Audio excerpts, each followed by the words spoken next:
Grand Cathedral. I'd like to take a look at the centerpiece of this location in the waking world and the nightmare. Several monuments in the game are clear references to pieces of art found in the real world. Pietà, defined as a subject in Christian art depicting the Virgin Mary cradling the dead body of Jesus, most often found in sculpture, the most famous being Michelangelo's work of the same name, Pietà, in St. Peter's Basilica. A striking resemblance to Lawrence's pose, wouldn't you say? We see a peculiar similarity in the witch's abode. High above the lantern, a female figure stands above a semi-nude supine male. She does not cradle the man, as Mary does.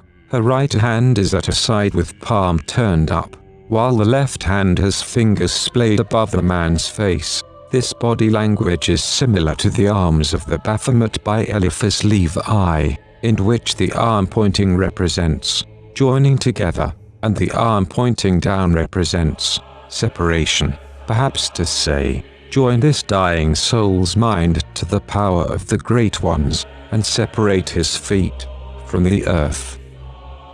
The woman is hooded, as is Mary. She gazes upward, beckoning something. She is flanked by two other female figures, seated and with gazes skyward as well, a sort of trinity, not unlike the Holy Trinity, the Father, the Son, and the Holy Spirit. This sculpture in the witch's abode is also reminiscent of the ecstasy of St. Teresa, though we can't see the man's face. Perhaps he is in ecstasy, in the context of Bloodborne's vile subject matter, an artistic representation of the ecstasy of blood ministration. As the item description of the blood vial says, once a patient has had their blood ministrated, a unique but common treatment in Yarnum. Successive infusions recall the first, and are all the more invigorating for it. No surprise that most Yarnumites are heavy users of blood. The burning corpse of Lawrence in the Hunter's Nightmare lies in a very similar pose to St. Teresa.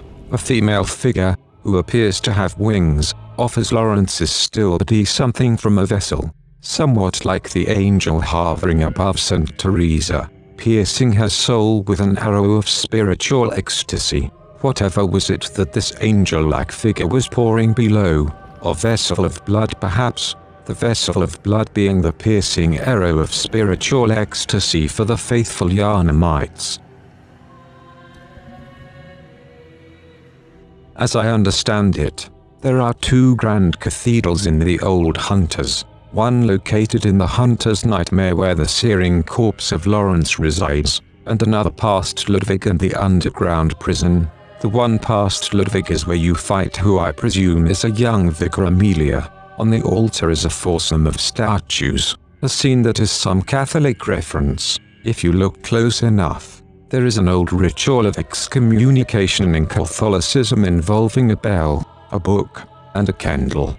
The anathematized would be formally condemned to eternal fire with Satan. Priests would recite "So be it." Then, in ceremonial fashion, a bishop rings a bell, closes the Bible, and snuffs out a candle, symbolizing the anathema's formal excommunication from the church. It is noted that the ceremony takes place with 12 priests and a bishop, a total of 13 candles. This statue has, from my viewpoint, all of these things. Maybe not 13 candles precisely, but there seems to be a very close relation to the real-world ritual of the bell, the book, and the candle. Furthermore, in Bloodborne terms, instead of the soul of the anathematized being damned, the beast is damned. As you can see a beast peering from below the tablecloth. I wonder if this symbolizes the act of exorcising the beast from this corpse. Curious that this ritual would be immortalized in stone, and more intriguing that it would be performed on a legless deceased. It makes me wonder about the old hunter trousers and the fear of beast blood crawling up the right leg. Are the legless men in the Yarnum Sewers failed attempts by the healing church to expel beasthood? This also led me to wonder if the research hall was not only in search of elevating mankind to the level of the Great One, but also a haphazard and desperate attempt to find a cure for beasthood. Which came first, the hunters, or a gruesome and unsuccessful medical solution for the scourge?